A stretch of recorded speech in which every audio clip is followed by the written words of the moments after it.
পুরো সপ্তাহ পর শুক্রবারটা ছুটির দিন হলেও এই দিনে রান্নাবান্নার কাজের চাপ মনে হয় একটু বেশিই থাকে। সকালে উঠেই রুটি সেঁকে আলু ভাজি করে আগের দিনের গোশতের তরকারি, রোস্ট, হাঁসের গোশত দিয়ে ব্রেকফাস্টটা সেরে ফেললাম ডিম পোচ দিয়ে। এই ফাঁকে চুলা চড়িয়ে দিলাম টমেটোর টক, আর অন্য চুলায় বসিয়ে দিলাম সব মশলা দিয়ে একসাথে হাতে মাখিয়ে গরুর গোশত। আমার মনে হয় সবাই এই রান্নাটা পছন্দ করে, এইভাবে গরুর মাংস খেতে পছন্দ করে, তরকারি রান্না করতে পছন্দ করে। আমাদের বাসায় সবাই আমরা এইভাবেই পছন্দ করি।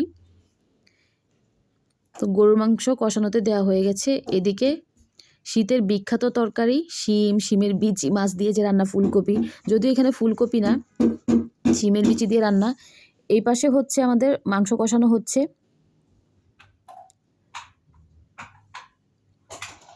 এদিকে কড়াই বসিয়ে দেওয়া হলো শিমের বিচি দিয়ে রুই মাছ রান্নার জন্য।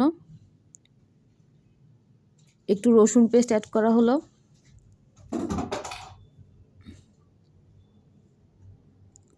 এই সময়টাতে মনে হয় পুরো ঢাকা শহরে সব জায়গাতে গ্যাসের সমস্যা, তাই আমরা তাড়াহুড়া করে 2 চুলায় রান্না বসিয়ে দিয়েছি।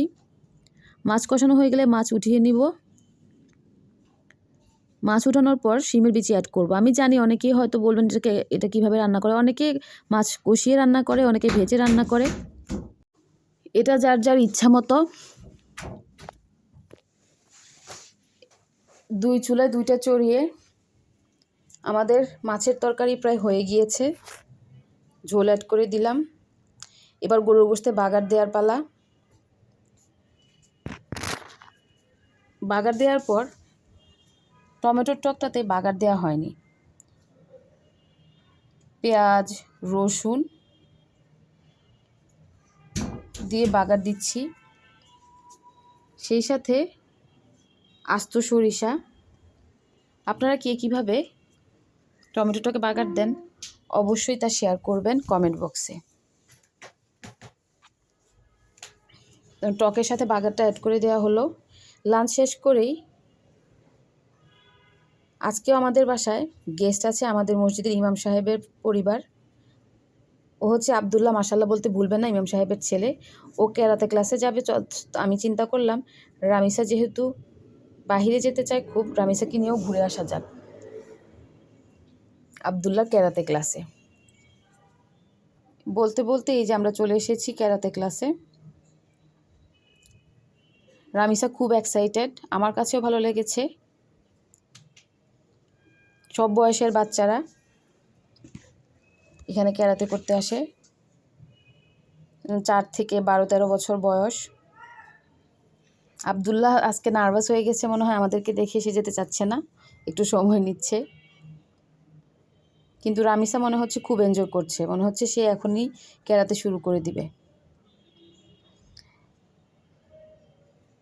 ক্যারাতে ক্লাসে আসার সময় খেয়াল করলাম সামনে একটা বিল্ডিংয়ে ছোটোখাটো পরিসরে মেলা হচ্ছে। চিন্তা করলাম যে একটু ঠু মেরে যাই। রামিসা খুব এনজয় করছে। মেলায় হচ্ছে বুটিকের শাড়ি, বুটিকের 3 পিস, জুয়েলারি, কসমেটিক্স, জামদানি শাড়ি। ভালোই খারাপ না। Winter festival. এর মধ্যে আবার রামিসার দাদুমণির ফোন আসছে, মার বান্ধবী আসবেন সন্ধ্যায়, বাসায় গিয়ে নাস্তা রেডি করতে হবে। হাতের কাছে যা ছিল রেডি করে দিয়েছি। এদিকে আন্টি আমাদের জন্য সব ধরনের খাবার নিয়ে আসছেন উপহার হিসেবে। পোলাও, রোস্ট, মাছ ভাজা, মিষ্টি, দই, ড্রিঙ্কস। আন্টি কোনো কিছুই আর বাদ রাখেনি। যাই হোক, আজকের ছোট ভিডিও এখানে শেষ করছি। তোমাদের কাছে কেমন লাগলো অবশ্যই কমেন্ট করে জানাবে। সবাই ভালো থেকো, দেখা হয়ে যাবে নেক্সট কোনো ভিডিওতে।